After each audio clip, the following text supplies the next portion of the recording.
Ey zaman kalk ayağa, seni günahkar bildiler.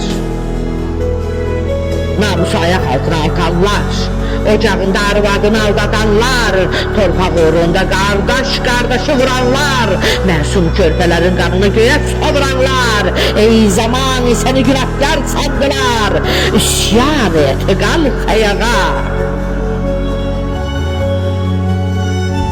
Bir vaxt ağsaqqal vardı, ağbirçək sözü keçərdi, bir yaylıqla qanlar kəsilərdi, büyük kiçik yeri bilinərdi, vicdan çəkisi hər evdə qoyulardı, nə ağsaqqal qaldı, nə ağbirçək, nə böyük qaldı, nə kiçik, böyüklər uşaqlaşdı, kiçiklər böyükləşdi, ey zaman qalx ayağa, isyan et, səni günahkar bildilər.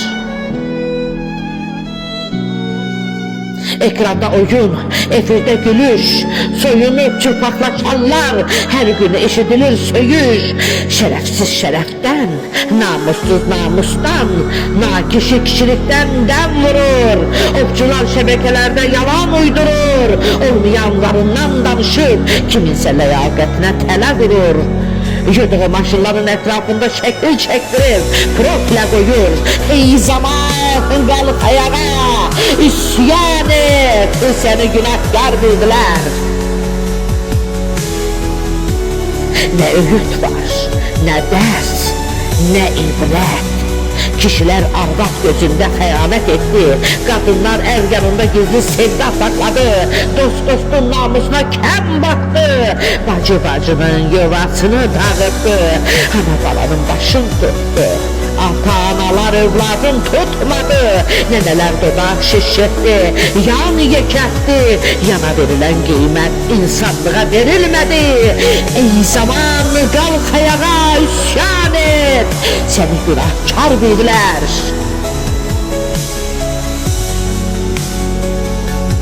Şeref ayak altında, layık ucuz libas, sevgi gözü yaşlı kaldı, fahişeler baş tacı oldu, xəyanət üstüne xəyanət geldi, vicdan dözmeyip sustu, namus tancından gözün yumdu, şeref uğrunda can verenler unutuldu, el tutulmadı. Altıları küləklə savruldu, yüzden qıraqlara villa tikildi, ayı ceyran eti yedizdirildi, kadının xəyal ettiği gül səbətləri, kişiciklər ayağına səpildi, kadınlar kişiləşdi, kişiciklər qancıqlaşdı, divarlar şahit oldu, ama içindeki sükutu seçti. Dini dinlerle böldüler, öldürdüler, Allah'ı ele saldılar, yaradan mühür koydular, hece gidip, şeytanı güldürüp şeytana baş attılar.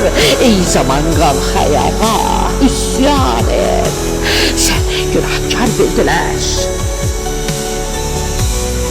Çatla, çatla yüreğim çatla, niye gülmürsen bu Qarabağda? Ümide mi döyünürsen, yoksa yine aldandığın bəhdə, sus artık ya Rab ol, ya tam ol, ya bu karanlık dünyanı yar, canımı al da çık git, ey zaman kalk ayağa, isyan et, seni günahkar bildiler. Ey zaman kalk ayağa, isyan et, seni günahkar bildiler.